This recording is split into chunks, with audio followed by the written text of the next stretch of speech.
이사야서 해설 9번째. 내 백성 이집트야, 내 손의 작품 아시리아야, 내 소유 이스라엘아. 안속은 실비아 수녀. 오래전 어느 잡지에서 매달 주제를 바꿔가며 빈칸에 넣고 싶은 말을 공모하는 것을 보았습니다. 이를테면 나에게 가족은 무엇이다 라는 식의 문장에 각자 떠오르는 단어를 쓰는 것이었습니다. 이제 이사야가 살던 시대 유다 왕국의 주민들에게 이런 질문을 했다고 상상해 봅시다. 무엇에 대한 신탁. 참고로 이사야서에서 신탁은 거의 심판 선고입니다. 민족들에 대한 심판. 기원전 8세기 하느님께서 어떤 나라를 심판하신다면 당시 유다인들은 어느 나라를 가장 먼저 떠올렸겠습니까? 그것은 아마도 기원전 8세기 근동 지방의 가장 큰 세력, 모든 전쟁의 원천 나훔이 그 수도를 피해 성읍이라고 불렀던 나라 아시리아일 것입니다. 아모츠의 아들 이사야가 활동하던 시대, 전쟁에 시달리던 유다인들은 아시리아에 대한 신탁을 기다렸을 것입니다. 아모스, 에제키엘서 등 여러 예언서에서 이스라엘이 아닌 다른 민족들에 대한 심판이 선고되는 것을 볼 수 있습니다. 이사야 예언서 제1부에서 그러한 민족들에 대한 심판은 13장부터 23장에 모여 있습니다. 이 부분에서 특징적으로 사용되는 단어가 신탁입니다. 성경의 다른 책들에서 신탁이 꼭 심판 선고만을 지칭하는 것은 아니지만 이사야서 13장부터 23장에서는 일정하게 심판 선고를 도입하는 맥락에서 사용됩니다. 그런데 이상합니다. 아시리아에 대한 신탁이 없습니다.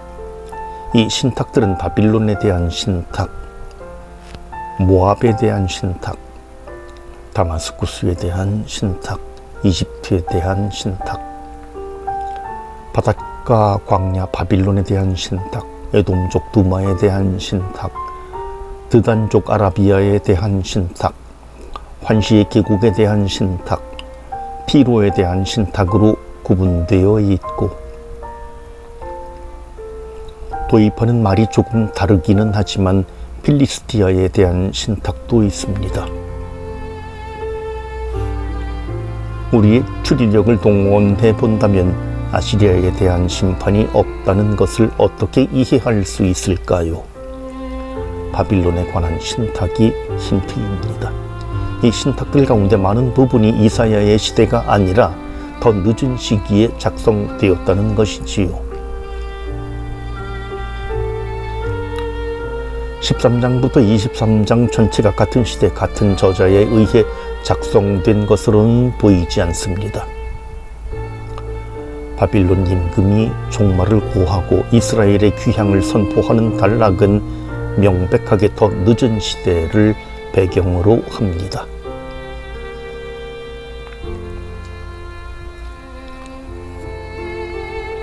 아시리아의 대해서는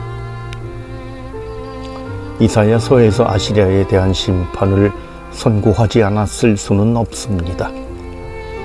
아시리아에 대한 심판 선고는 더 일찍 10장 5절부터 19절에 나옵니다.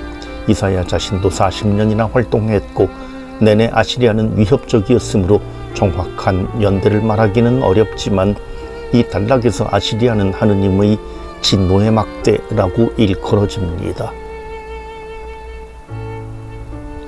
엄청난 군사력을 지녔던 아시리아는 주변의 여러 나라를 짓밟았습니다. 시리아 에프라임 전쟁 때 유다의 아하즈는 아시리아의 힘을 빌려 시리아와 북왕국 이스라엘을 막아냈습니다.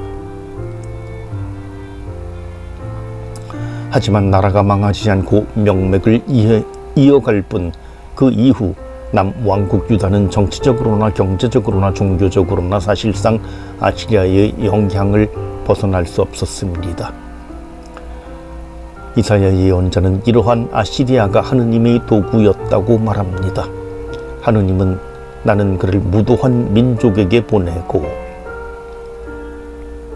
나를 노엽게 한 백성을 거슬러 명령을 내렸으니 라고 말씀하십니다.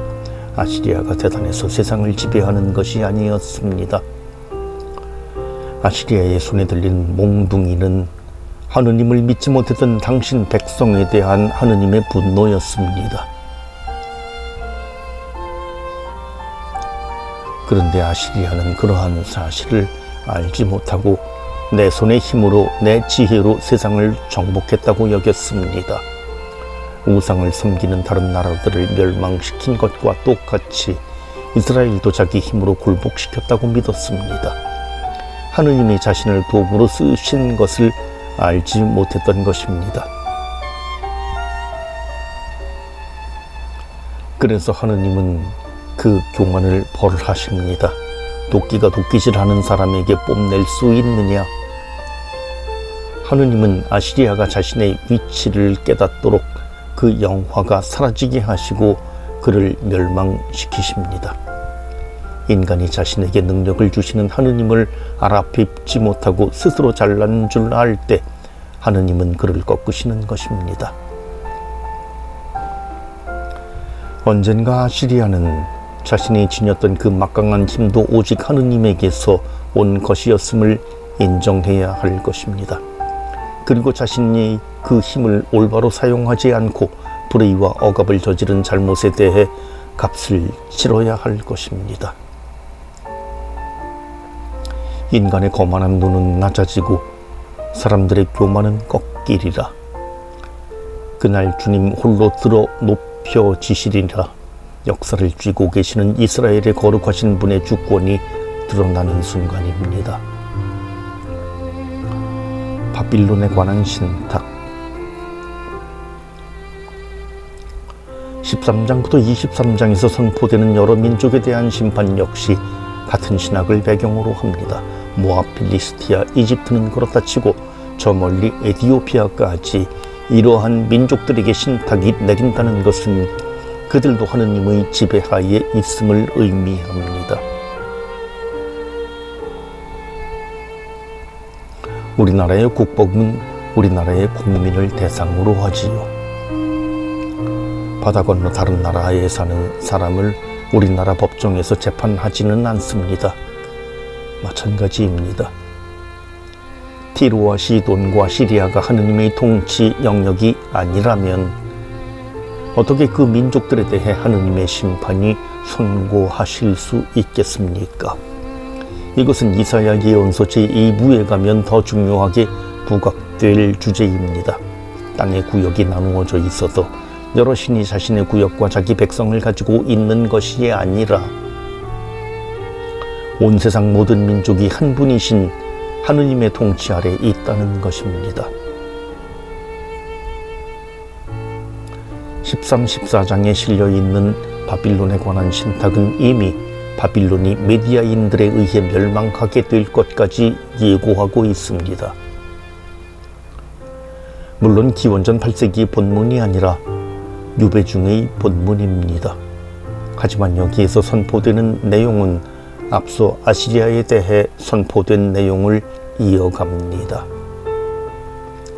달리 표현한다면 기원전 8세기에 아시리아에 대해 선포되었던 말씀이 더 늦은 시기에는 아시리아와 같은 역할을 하는 바빌론에 선포되는 것입니다. 바빌론 역시 나는 하늘로 오르리라. 하느님의 별들 위로 나의 왕좌를 세우고 북녘 끝 신들의 모임이 있는 산 위에 좌정하리라. 나는 구름 꼭대기로 올라가서 지극히 높으신 분과 같아져야지 라고 생각했습니다. 하느님의 통치권을 인정하고 그분의 도구로서 땅을 다스린 것이 아니라 자신이 하느님의 위치에 앉으려고 한 것입니다. 그러다가 저승으로 구렁의 맨 밑바닥으로 떨어집니다.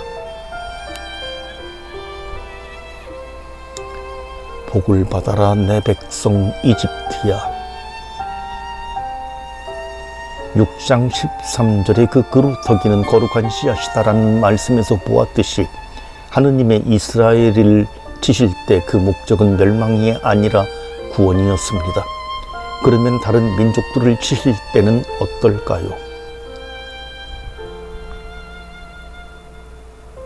하느님이 아시리아를 꺾으시고 바빌론을 치신 것은 그들이 거룩하신 하느님의 통치권을 인정하지 않았기 때문입니다. 심판의 목적은 그들이 하느님을 알게 하는 것입니다. 그리고 그때 하느님은 복을 받아라 내 백성 이집트야, 내 손의 작품 아시리아야, 내 소유 이스라엘아 하고 말씀하십니다. 내 백성, 내 손의 작품은 본래 이스라엘에 적용되는 표현입니다. 하지만 이스라엘의 전통적인 원수였던 이집트와 아시리아가 하느님을 알게 될 때 하느님은 그들을 강복하십니다. 그날의 이스라엘은 이집트와 아시리아에 이어 세 번째로 이 세상 한가운데에서 복이 될 것입니다. 이스라엘이 이 말씀을 얼마나 받아들이기가 얼마나 어려웠을지 생각해 보십시오. 심판 선고에 못못에 대한 신탁이라는 제목이 있다면 이스라엘은 분명 그 빈자리에 이집트, 아시리아를 써넣고 싶었을 것입니다. 그런데 하느님은 그들에 대한 심판마저도 그들이 당신을 알아 구원을 얻는 길이 되게 하십니다.